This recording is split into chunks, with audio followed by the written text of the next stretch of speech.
皆さんこんにちは、Audrey です。To be honest with you, I didn't expect my mumbling video to become a trending one, and the sudden increase happened last Christmas. Santa, is that you? Santa, ありがとうございました。なんてね。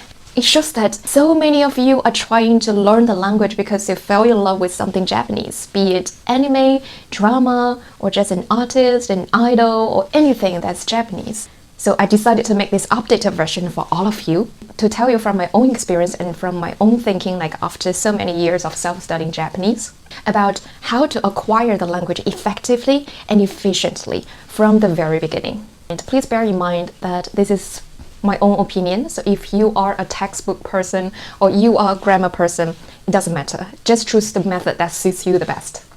So let's get started. The first step is listening. Just like a newborn baby, when you first came to this world, you were exposed to all kinds of sounds and it doesn't make any sense to you, but it doesn't matter. So as a newborn baby, in the language, my suggestion is that you stay curious and listen to all kinds of things. 聞く。とにかく聞く。わからなくても聞く。So listen even when you are not understanding or even when you are not comprehending anything. Just like when you first pick up your native language, think about like when you were a baby. You would just listen to the people around you speaking the language and you're picking up sounds here and there, the rhythm, the tempo, the pronunciation, the intonation, everything. And I'm going to say this a lot of times, so try to listen or watch something that interests you. Not anything Japanese, but the things you want to watch, the things that you can spend hours of watching without feeling tired.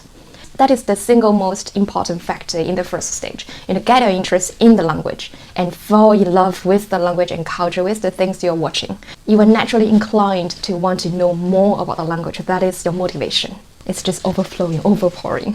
Although listening is the first step, it is one single most important input that you have in learning languages.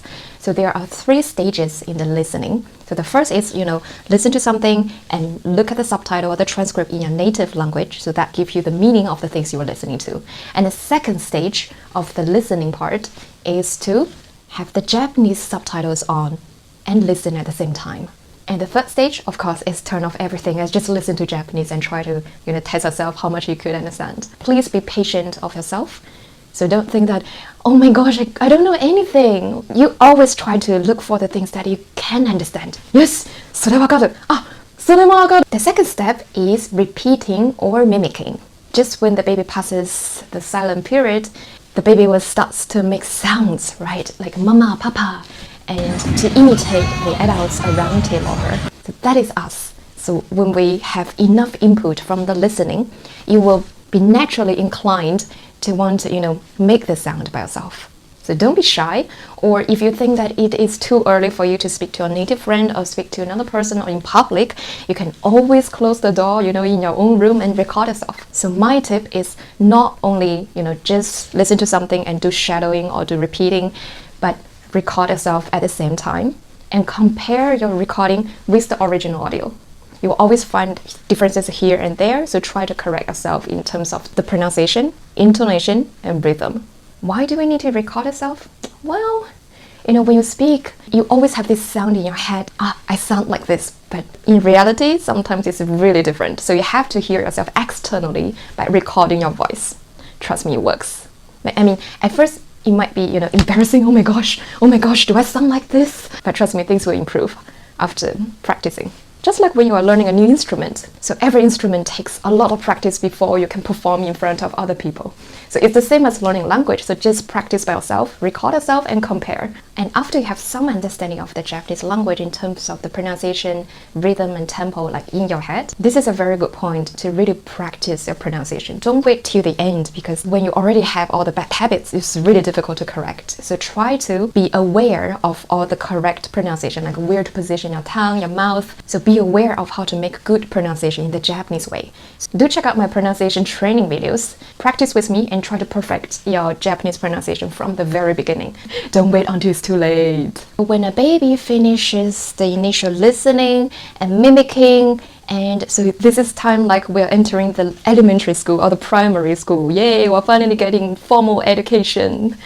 So in this stage, you can start learning your reading from hiragana and katakana letters. Well, a lot of my students ask me like, Audrey, do I need to study the letters? They look so complicated. Well, the answer is yes, definitely yes. And you need to study them early. The reason? So no matter what your native language is, when you see the Romanized characters, you have the tendency of reading them in an English way or in the Romanized way. So for example, if you see this, without knowing how to pronounce them properly, what do you say?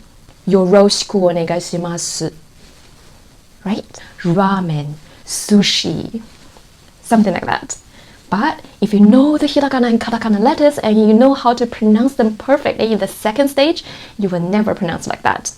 Trust me. So let's try again.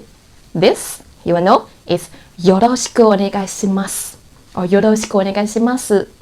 Like when they want to emphasize the su. Sushi or osushi. Ramen, ramen.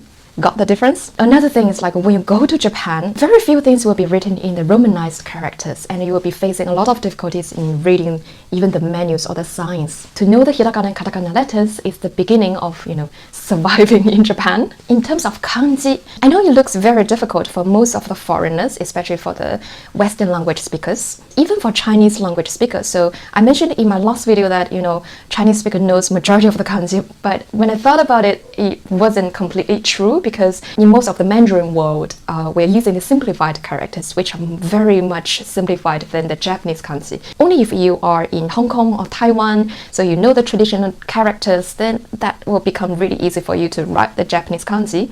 So for most of us, like to really write the kanji stroke by stroke is really difficult, but recognizing them will not be that difficult.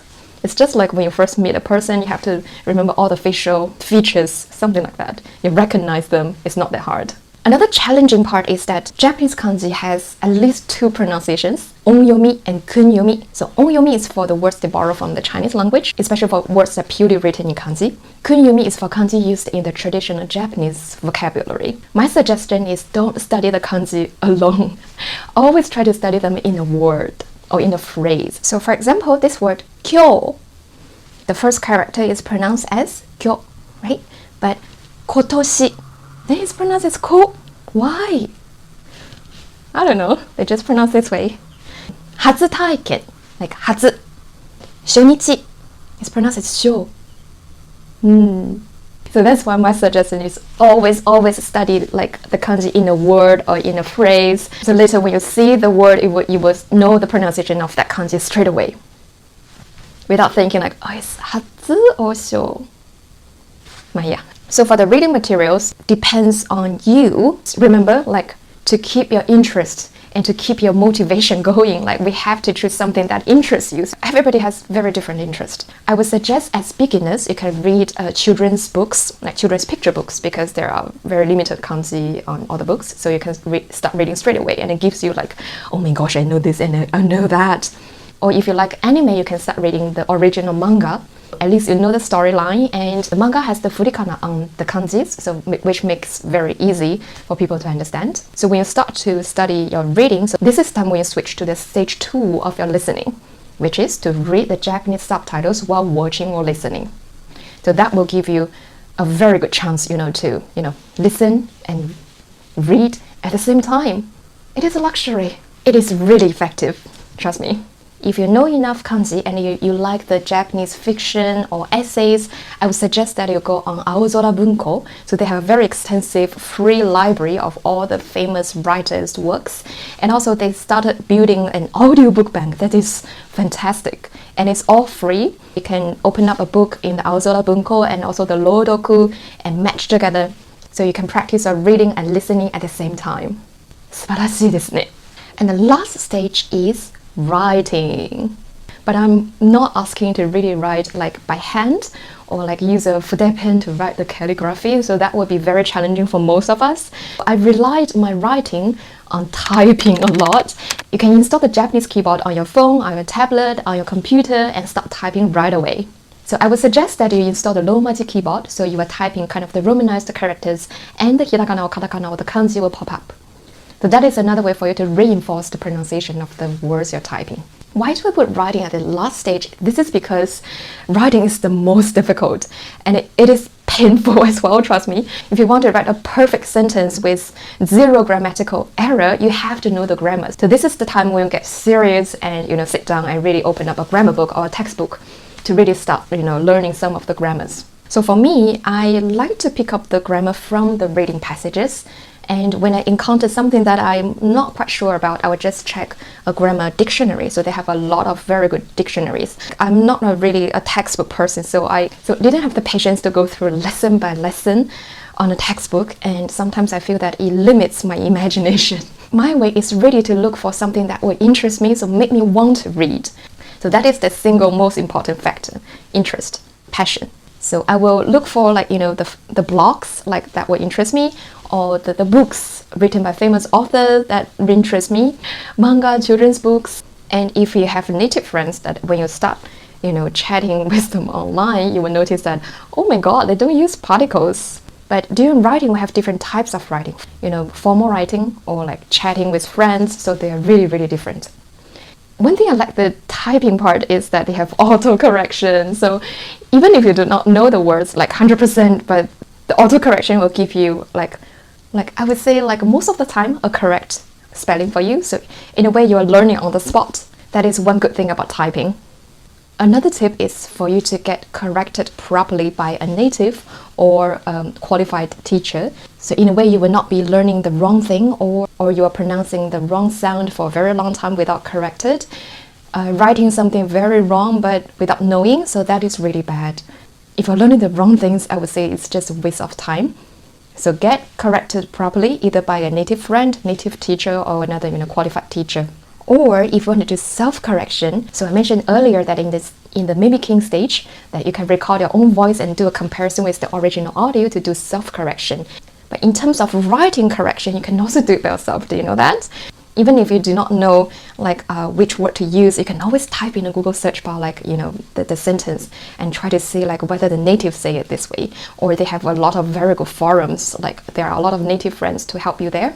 So that is a very good way to do a self-check first before you ask your native friends or your teachers.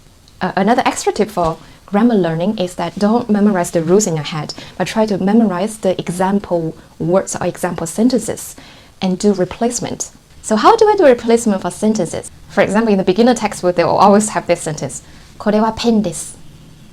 When do I use that sentence? I don't know. But you can do replacement and say that, これはリンゴです. これはペンです. これはリンゴペンです. What? It sounds familiar? So I hope this video will help you along your learning journey. If you like this video, please click on the like button and subscribe to our channel. いいねとチャンネルの登録もよろしくね. Ask me anything in the comment area and I will try my best to reply. またね